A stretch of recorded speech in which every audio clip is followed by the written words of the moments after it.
This is Vincent Schaefer speaking. I would like to take you into the laboratory and show you a few of the experiments that led us to our outdoor experiments in converting clouds into snow. Using a home freezing unit such as this, which has a temperature of around 0 Fahrenheit, we can form supercool clouds just like those in the natural atmosphere by breathing into the box.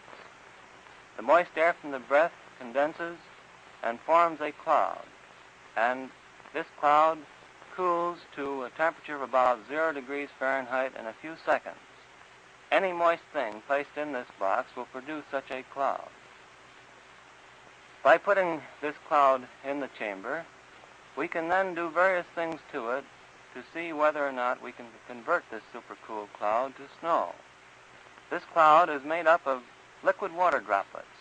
They are not snow crystals as yet, but by taking a tiny piece of dry ice such as this and scratching it so a few tiny fragments fall into the supercool cloud, long streaks develop just like the vapor trail from an airplane.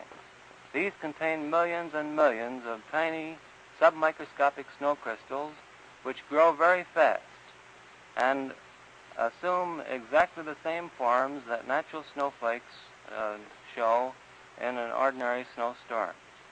The particles grow very fast.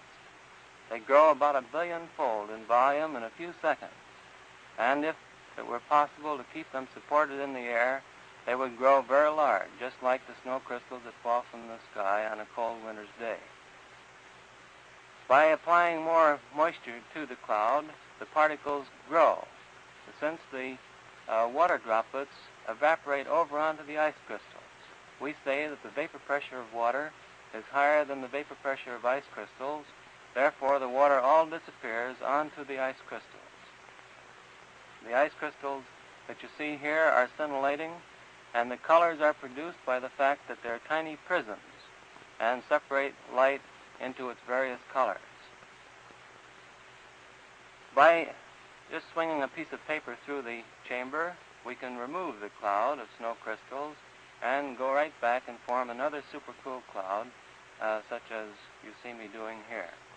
Then, this time, I'm going to just take a small, ordinary sewing needle, cooled below minus 35 degrees centigrade, and pass it briefly through the cloud.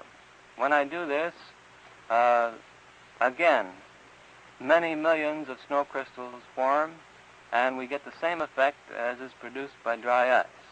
Dry ice is not particularly important as far as the fact that it's CO2. It's primarily important because the use of it is primarily important because it's colder than minus 35 degrees centigrade.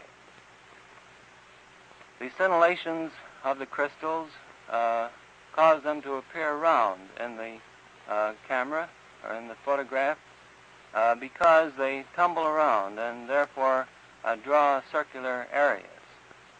They're actually tiny hexagonal plates and tiny hexagonal columns, just like those which form in the high levels of the atmosphere. After they've been in the chamber for a short time, since they're growing very rapidly, they fall out. Here you see a close-up of these very beautiful twinkling crystals, and they are very beautiful to see. They're not flying saucers, they're just ordinary snow crystals, which are scintillating in the very brilliant light and settling toward the bottom of the box. The size of them is the order of 5/1000 of an inch. Mostly hexagonal plates in this case, very much like these. These are some which I photographed that were formed in the laboratory. This is a picture of the first cloud that we seeded back last November. Flying in a small Fairchild plane and putting dry ice from a small dispenser in the bottom of the plane, we put about 6 pounds of dry ice into this 4-mile cloud, and within a very few minutes saw long streamers of snow falling from the base of the cloud and evaporating into the drier air below. Under many conditions, of course, full-fledged snowstorms will be produced in this way.